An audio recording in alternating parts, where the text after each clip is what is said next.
পর্তুগালে ইতিমধ্যে যাদের রেসিডেন্ট কার্ডের মেয়াদ উত্তীর্ণ হয়েছে, এমনকি আগামী 15ই অক্টোবরের মধ্যে কার্ডের মেয়াদ উত্তীর্ণ হবে, এবং যারা রেসিডেন্ট কার্ড নবায়ন করতে পারেননি তাদের জন্য একটি পূর্ব প্রস্তুতি গ্রহণ করতে হবে।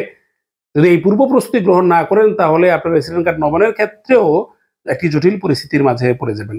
এই বিষয়টি নিয়ে আমরা বিস্তারিত গুরুত্বপূর্ণ আলোচনা করব, বলার অপেক্ষা রাখে না। খুবই গুরুত্বপূর্ণ বিষয়টি, আপনারা এই বিষয়টিকে অবশ্যই দেখবেন।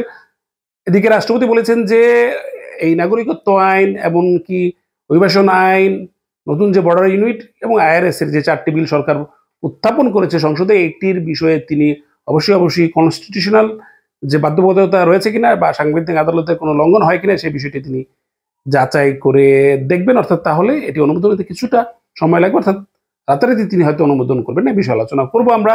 তবে এই আইনটি অনুমোদন করার জন্য সরকারি দল ইতিমধ্যেই সংসদের বিরোধী দলগুলোর সাথে আলোচনা শুরু করেছেন।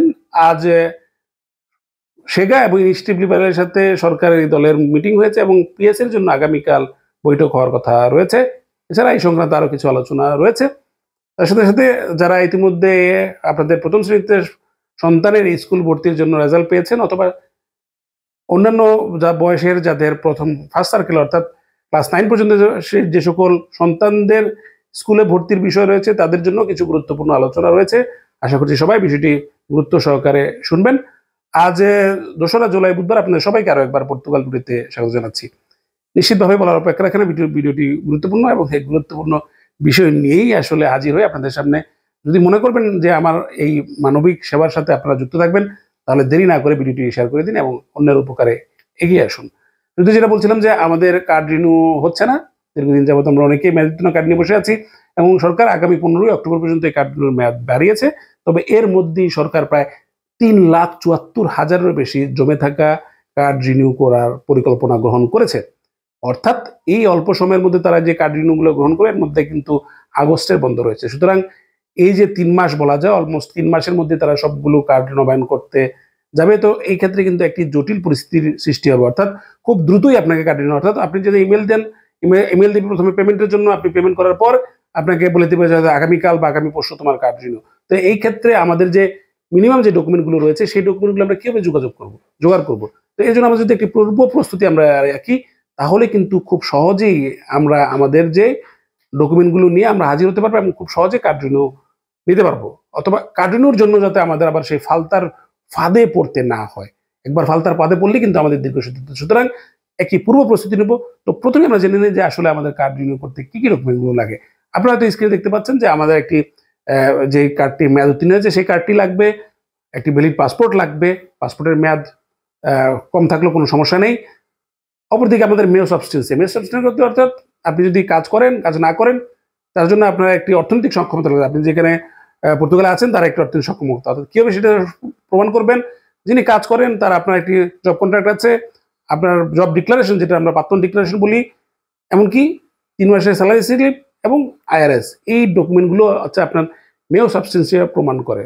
তবে অবশ্যই যেটা বলছি, একটা প্রাক্তন ডিক্লারেশন, 3 মাসের স্যালারি স্লিপ এবং আপনার জব কন্ট্রাক্ট এবং আইআরএস যে আপনি এর আগে যে ছিলেন সেটা আপনাকে প্রমাণ করতে হবে। আইআরএস এর জন্য দুটো আপনি একটা মডেল 3 নিয়ে যাবেন, এবং যে একটা যে ডিক্লারেশন দেওয়া হয় লিখিদাসাও, যারা পেয়েছেন তারা নিয়ে যাবেন, আর যারা পাবেন না তারা এর আগের বছরটা নিয়ে যাবেন। তো যাই হোক, এই জিনিসগুলো দিতে হবে। এর সাথে সাথে আপনার ফিনান্স এবং সোশ্যালে কোনো দিবিদা আছে কিনা, বা আপনার কোনো ওখানে কোনো জরিমানা আছে কিনা, একটা ফিনান্স সোশ্যাল থেকে একটা নো দিবিদা সার্টিফিকেট আপনাকে নিতে হবে যে আপনার কোনো এখানে আপনি রেগুলার আছেন ফিনান্স এবং সোশ্যালে, তার 2টা প্রমাণ।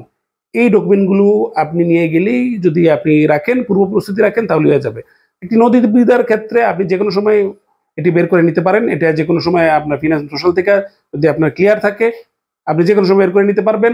আপনার কাছে অলরেডি জব কন্ট্রাক্ট আছে, আপনার কাছে প্রাক্তন ডিক্লারেশন, আপনার যদি কোম্পানির কাছে চাইলেই তারা খুব দ্রুতই দিয়ে দেয়, অর্থাৎ আপনি 1-2 দিনের মধ্যে আপনার প্রাক্তন ডিক্লারেশন দিয়ে দেবে।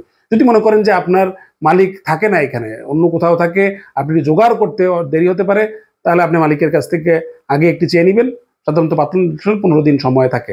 আর স্যালারি স্লিপ তো আপনার আছেই, সেক্ষেত্রে স্যালারি স্লিপ আপনি সহজেই আপনার কাছে থাকবে, আপনি এটি নিয়ে নিতে পারবেন। তো সুতরাং এই যে প্রস্তুতিগুলো যদি আপনি নিয়ে রাখেন, যদি একদিন পরেও আপনাকে তারা অ্যাপয়েন্টমেন্টের জন্য যেতে বলে, তাহলে আপনি খুব সহজেই আপনার অ্যাপয়েন্টমেন্টে আপনি হাজির হয়ে সবগুলো ডকুমেন্ট দিয়ে আপনার কার্ড রিনিউটা স্মুথলি করতে পারবেন। এখন প্রশ্ন থাকে যে যাদের কাজ নেই তাদের কি হবে? এবং যারা ফন্দুতে আছেন তাদের কি হবে, এই বিষয়গুলো নিয়ে আমরা একটা ভিডিও তৈরি করেছি। এরপরেও যেহেতু এক্সেপশনাল, আমি চেষ্টা করব আরেকটি ভিডিও তৈরি করতে, যাতে হলো আপনারা এই সার্কামস্টেন্সে আপনার মেস অবস্টেন্সে পূরণ করতে পারেন, এমনকি আপনারা সহজে আপনাদের কার্ডটা নবায়ন করতে পারেন। তারপর আমি চেষ্টা করব একটি নতুনভাবে করার জন্য। এর আগেও আছে, কিন্তু এখানে কিছু নতুন বিষয় আছে যে বিষয়গুলো আসলে গুরুত্বপূর্ণ যুক্ত করা প্রয়োজন। এই ভিডিওতে বললে এটা অনেক লম্বা হবে। তো আশা করছি আপনারা এই প্রস্তুতিটুকু গ্রহণ করে রাখবেন, তাহলে আপনারা খুব সহজেই আপনাদের কার্ড নবায়ন করতে পারবেন।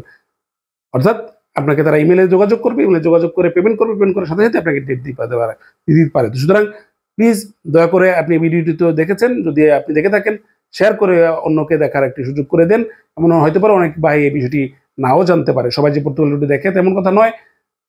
সুতরাং আপনি যদি শেয়ার করেন তাহলে অন্যের জন্য এই বিষয়টি উপকার হবে। কেননা আমরা এই গত 6 মাস যাবৎ আইআরএস বলতে বলতে আইআরএস যেদিন শেষ দিন, সেদিনও অনেকে বলেছে ভাই আমি এই বিষয়টা জানতাম না, সে কারণে আইআরএস সাবমিট করতে পারিনি। এবং অনেকে প্রায় 3 বছর যাবৎ থাকেন এবং তিনি বলেছেন আইআরএসটা কি। বুঝতেই পারছেন যে আসলে এটা অনেকের কাছেই পৌঁছায় না, এমনটা যেন সবার কাছে পৌঁছাতে হবে। এটা পৌঁছানোর দায়িত্ব হচ্ছে আমাদের সকলের। প্লিজ আর দেরি না করে এই কাজটি করে দিন। আর যেটা রাষ্ট্রপতি আজ কাশকাই এসে সাংবাদিকদের সাথে বলেছেন যে সরকার যে 4টি বিল উপস্থাপন করেছে ওদের প্রথম সেশনে, এই 4টি বিলের মধ্যে উল্লেখযোগ্য নাগরিকত্ব বিল, অভিবাসন বিল, তারপর হচ্ছে যে একটি নতুন বর্ডার ইউনিট, এমনকি আইআরএস। সরকার 3টি বিলের ক্ষেত্রে সাধারণত কি সাংবিধানিক বাধ্যবাধকতা থাকতে পারে, যেটি সংবিধান সম্মত কিনা। যে 3টি বিল, সেটা হচ্ছে যে নাগরিকত্ব, একটি নতুন বর্ডার ইউনিট এবং হচ্ছে যে অভিবাসন আইন। তো এই 3টি বিষয়ে যাচাইয়ের জন্য তিনি বলেছেন যে সাংবিধানিক আদালতে একটি পরামর্শ নিন। অর্থাৎ প্রথম রাষ্ট্রপতির কাছে যাওয়ার জন্য প্রথম 20 দিন এই বিষয়টি তিনি একটি মতামত নেবেন, এটি সংবিধানের সাথে সাংঘর্ষিক কিনা। যদি বলেছেন যে এটি সরাসরি সাথে সাংঘর্ষিক না হলেও এমন কিছু বিষয় থাকতে পারে এটি সাংঘর্ষিক হতে পারে। তো সুতরাং রাষ্ট্রপতি প্রথম 20 দিনের একটি মতামত নেবেন। যদি সাংবিধানিক আদালত মনে করে যে এর সাথে সাংঘর্ষিক কিছু বিষয় আছে, তখন হয়তো এগুলি আবার রেকটিফিকেশনের জন্য তিনি আবার পার্লামেন্টে পাঠাতে পারেন। আর যদি না থাকে তাহলে তিনি অনুমোদন দিবেন। তো বলা যায় যে রাষ্ট্রপতি এটি পাওয়ার সাথে সাথে তিনি অনুমোদন দিবেন না, কিছুটা সময় নেবেন। বলা যায় প্রথম 20 দিন তিনি সাধারণত এটি সাংবিধানিক আদালতের একটি মতামতের জন্য থাকবে এবং পরবর্তী 10 দিন তিনি তার অনুমোদনের জন্য থাকবে। তবে সংবিধানে যদি আগামী শুক্রবার এই আইনটি পাশ হয়, সেক্ষেত্রে কিন্তু হয়তো একটি সময় পাওয়া যাবে, যেটা ইতিপূর্বে আমরা বলেছিলাম। তবে সেই অনুমোদনের আগেও কিন্তু সরকারি দল সংসদের বিরোধী দলগুলোর সাথে আলোচনা শুরু করেছে। আজ তারা শেগারের সাথে বসেছে, এমনকি ইনিশিয়েটিভ লিবারেল দুটি দলের সাথে তারা আলোচনা করেছে। কি আলোচনা হয়েছে সে বিষয়ে জানা যায়নি। গতকালই আপনাদেরকে জানিয়েছিলাম যে তারা সোশ্যালিস্ট পার্টির সাথেও বসতে পারে, এমনকি আগামীকাল সোশ্যালিস্ট পার্টির সাথে বসার এজেন্ডা রয়েছে। কখন এই মিটিং হবে সে বিষয়ে জানা যায়নি। তবে শেগার দলনেতা আন্দ্রে ভেন্তুরা বলেছেন যে তিনি আগামীকাল প্রধানমন্ত্রীর সাথে এই বিষয়ে বসবেন, কেননা সবগুলো দলই চাচ্ছে, এমনকি সরকার চাচ্ছে যে যাতে এটি সহজে পার্লামেন্টে অনুমোদন করা যায়। যদি অন্যান্য দলগুলোর কোনো আবেদন থাকে তাহলে সেটি অনুমোদন করে নেওয়া শ্রেয়। তবে এই বিষয়ে শেখার আন্দিবেন্দ্রও তিনি কিন্তু বলেছেন যে আগামীকাল যদি এটি অনুমোদন না হয়, অর্থাৎ চাইলেও তারা এটি আলোচনার জন্য আরো সময় নিতে পারে। তো সেই কারণেই তিনি প্রধানমন্ত্রীর সাথে বসবেন। আগামীকাল হয়তো বোঝা যাবে যে এই বিষয়টি কি শুক্রবারে অনুমোদন হবে নাকি এই বিষয়ে তারা আলোচনার জন্য আরো দীর্ঘ সময় নেবে। আন্দ্রেবেন্তুরা এক্ষেত্রে তিনি একটা অ্যালার্ট দিয়েছেন যে এমন গুরুত্বপূর্ণ বিষয় রয়েছে যা খুবই দ্রুত কার্যকর করা জরুরি। আর যদি সরকার আলোচনায় সম্মত না হয় তাহলে হয়তো এটি অনুমোদন করতে গেলে দীর্ঘসূত্রিতা হতে পারে। যাই হোক, হয়তো বা আগামীকাল পিএসসির সাথে আলোচনার পর, এমনকি শেখার দলনেতা আন্দ্রেবেন্তুরা যদি প্রধানমন্ত্রী লুইস মন্টেনেগ্রোর সাথে আলোচনা করেন, তারপরেই জানা যাবে যে আসলে বিষয়গুলো কি হতে যাচ্ছে। যাই হোক, কি হয় আমাদের সেই জন্য অপেক্ষা করতে হবে। দুশ্চিন্তার কোনো কিছু নাই, আসলে জীবন থেমে থাকে না, আমাদেরকে তকদির রেখেছেন, আপনাদেরকে বারবারই বলছি। তবে এই যে আপডেট বিষয়গুলো আপনাদের সামনে উপস্থাপন করি, কেননা পর্তুগাল জুটের কাজই হচ্ছে যে বর্তমানে কি করছে সবগুলো বিষয় আপনাদের সামনে তুলে ধরা। এদিকে যাদের ক্লাস 1 এবং প্রি স্কুলে আপনাদের সন্তানরা চান্স পেয়েছে, অনেকে দেখেছেন নাম এসেছে লিস্টে। এখন স্কুলের সাথে যোগাযোগ করার জন্য আপনাদের যোগাযোগ করতে বলেছে এবং এর জন্য কিছু ডকুমেন্টের প্রয়োজন হয়েছে। এর মধ্যে অন্যতম গুরুত্বপূর্ণ ডকুমেন্টটি হচ্ছে যে আজ হচ্ছে যে আসাম সোশ্যাল স্কলার, অর্থাৎ আপনার সন্তান যে স্কুলের যে কিছু ব্যয় রয়েছে, স্কুলে যে সে খাওয়া দাওয়া করবে, আরও যে স্কুলের যে অনেক মেটেরিয়াল রয়েছে, এর জন্য আপনাকে সোশ্যালের একটি স্কালাও রয়েছে, যারা সোশ্যাল থেকে বিভিন্ন ভাতা পান, যাদের সন্তান রয়েছে, আপনারা আবনু পান, আবনু প্রিনাতাল। তো সেই যারা আবনু ফ্যামিলি হাতে ক্রিয়েন্সার সবাই আপনারা পান, প্রিনাতাল সাধারণত গর্ভবতী মায়েদের ক্ষেত্রে। তো ক্রিয়েন্সার সবাই যে আবনুর পান, সেই আবনুর জন্য প্রত্যেকটা কিছু স্কালার escala 1, escala B, escala 2, 3 স্কুলের ক্ষেত্রে এটিকে ABC হিসেবেও কাউন্ট করা হয়। তো সুতরাং যাদের তো স্কালাও রয়েছে সেই স্কালার কপিটা আপনারা স্কুলে দিবেন এবং একটি ফর্ম পূরণ করতে হবে, যেটা বলে আজ, যেটা বলেছিলাম। তো সে আজ যদি আপনি পূরণ না করেন সেক্ষেত্রে কিন্তু স্কুলে যে আপনার সন্তান খাবার খাবে এবং যে আলাদা যে অ্যাক্টিভিটি আছে এর জন্য কিন্তু আপনাকে পে করতে হবে। যাদের সোশ্যাল আবনু পান না, নতুন এসেছেন, আপনাদের সন্তান রয়েছে, তারাও কিন্তু এমনটা নয় যে স্কালাও ছাড়াও কিন্তু আপনার আজ হবে না। সেই জন্য আপনার আয়ের প্রমাণপত্র যুক্ত করতে হবে। আজের একটা ফর্ম রয়েছে, আমি হয়তো আজকে ভিডিওতে উল্লেখ করেছি, একটি পোস্টে আমি উল্লেখ করেছি।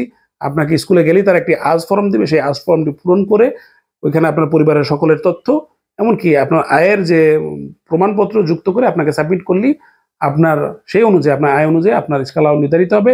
এবং যদি এ এবং বি স্কালাও যদি হয়ে থাকে সেক্ষেত্রে আপনাকে স্কুলে আপনার সন্তানের জন্য খাওয়ার জন্য পেমেন্ট করতে লাগবে না খাবার, এবং একটি নাস্তার জন্য সাধারণত প্রায় 70 থেকে 80 ইউরো, অনেক ক্ষেত্রে 90 ইউরো পে করতে হয় একটি সন্তানের জন্য। তো এই ক্ষেত্রে যদি আজ পূরণ করেন তাহলে আপনাদের জন্য অনেকটাই সহায়ক হবে। এবং অনেক অ্যাক্টিভিটির ক্ষেত্রেও কিন্তু এই ছাড় থাকে। অনেক সময় দীর্ঘ সময় যদি বাচ্চারা থাকে স্কুলে, কাফ বলা হয়, সেই কাফের কিন্তু আফ বা কাফ যেটাই হয় সেটা তার জন্য কিন্তু এই বাচ্চাদেরকে একটা এক্সট্রা পে করতে হয় এবং সেটা নির্ভর করে আপনার বাচ্চার স্কালাও কি তার উপরে। সুতরাং যারা স্কুলে ভর্তি করবেন এই বিষয়টিকে অবশ্যই খেয়াল রাখবেন। আবারও বলছি, আপনার যদি সন্তান থাকে বা আপনার প্রতিবেশীর বা যারা যদি পরিচিত কারো থাকে তার সাথে বিষয়টি আলাপ করুন। অনেক ক্ষেত্রে দেখেছি, প্রতি বছরই আমরা দেখি কিছু পরিবার এটি জটিলতায় পড়ে যায়। পর্তুগাল একটি স্বল্প আয়ের দেশ, যদি তার 2টি সন্তান থাকে প্রতি মাসে 200 ইউরো স্কুলে প্রদান করা একটা খুব জটিল বিষয়। সুতরাং সবার সাথে বিষয়টি ভাগ করুন যাতে সবাই জানতে পারে এবং এই বিষয়ে তাদের সমস্যার সমাধান হয়। তো এই ছিল আজকের মতো পর্তুগালের আয়োজন। আপনার সাথে আগামীকাল আবার থেকে, সবাই ভালো থাকবেন। ধন্যবাদ সবাইকে।